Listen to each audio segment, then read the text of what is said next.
কিছুদিন ধরে সোশ্যাল মিডিয়াতে একটা ভিডিও দেখতেছি। 9 বছরের একটা বাচ্চা, সে নাকি আবার মা হয়েছে।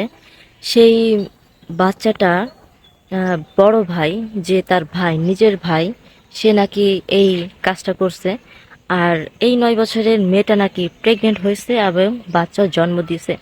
এই ঘটনাটা ঘটে গেছে ভারতে, আমাদের পার্শ্ববর্তী এলাকা বলতে পারেন, বা পার্শ্ববর্তী গ্রাম বলতে পারেন, যেহেতু আমাদের পাশাপাশি বাংলাদেশ ভারত।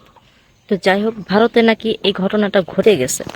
তো কিছু কিছু লোক বলতেছে যে এটা ইন্ডিয়াতে না, এটা কোরিয়াতে বা চায়নায় এই ধরনের কিছু একটা সমালোচনা আসতেছে।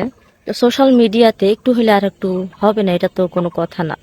একটু হলে তো আর একটু হবেই। তো এখানে আবার এই মেয়েটাকে নিয়ে ইন্ডিয়ার যে পুলিশ কর্মকর্তারা যারা আছে, তারা কথা বলছে যে এই ধরনের একটা নিউজ তারাও পাইছে এবং তারা প্রতিবাদ জানাইছে। তো বিভিন্নভাবে তদন্ত করতে করতে দেখা যাচ্ছে, পরে আবার দেখা যাচ্ছে ওই যে বাচ্চাটা, তার কোলে হচ্ছে তার ছোট ভাই। সবাই যাকে বলতেছে যে তার ভাই নিজেই আকাম করছে তার বোনের সাথে এবং সে বাচ্চার জন্ম দিছে। তারপর দেখা গেছে এই ভিডিওটা আবার সোশ্যাল মিডিয়াতে ভাইরাল হয়ে গেছে।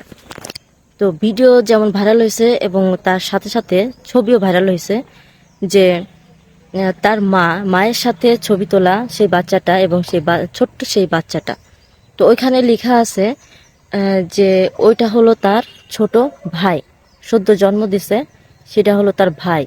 দুজনে মিলে খেলা করতেছিল, বা ওইভাবে একটা নিউজ ছড়াইছে। আসলে এটা কি বুঝতেই পারতেছি না। তো ভালো মন্দ তারাই জানে যারা এই নিউজটা করছে, আর যা ভাইরাল করছে তারাই ভালো করে জানে। এটা আসল আহ, তদন্ত করে দেখা হচ্ছে যে আসলে ঘটনাটা কি। আর আরেকটা কথা হচ্ছে, একটা 9 বছরের বাচ্চা কিভাবে প্রেগনেন্ট হয়? 9 বছরের বাচ্চা কিভাবে প্রেগনেন্ট হয়, এটা আমার ধারণার বাইরে। তো আশা করি সবাই বুঝতে পারতেছেন যে পয়েন্টটা কোন জায়গায় নিছি। তো আমার এটা জানা নাই যে একটা 9 বছরের বাচ্চা প্রেগনেন্ট হয়ে গেল এবং তার নিজের ভাইয়ের দ্বারা। হইতে পারে যে ভাই, আহ, আমরা যখন কথা বলি তখন বাবা বা মেয়ের সাথে যখন কথা বলা হয়, ভাই বোনের সাথে যখন কথা বলা হয়, তখন কিন্তু শয়তান তার ভিতরে ঢুকে পড়ে। হ্যাঁ, তার ভিতরে শয়তান ঢুকে পড়ে। তো শয়তানের ছলনায় কার কখন কি হবে কেউ বলতে পারে না। তবে কথাটা হচ্ছে এইটাই যে 9 বছরের বাচ্চা কিভাবে প্রেগনেন্ট হয়। আর তারপরে যে নিউজটা দেখলাম সেটা আপনাদেরকে জানালাম, ওইটা হলো তার ছোট ভাই। তাকে নিয়ে এই গুঞ্জনটা শুরু করা হয়েছে।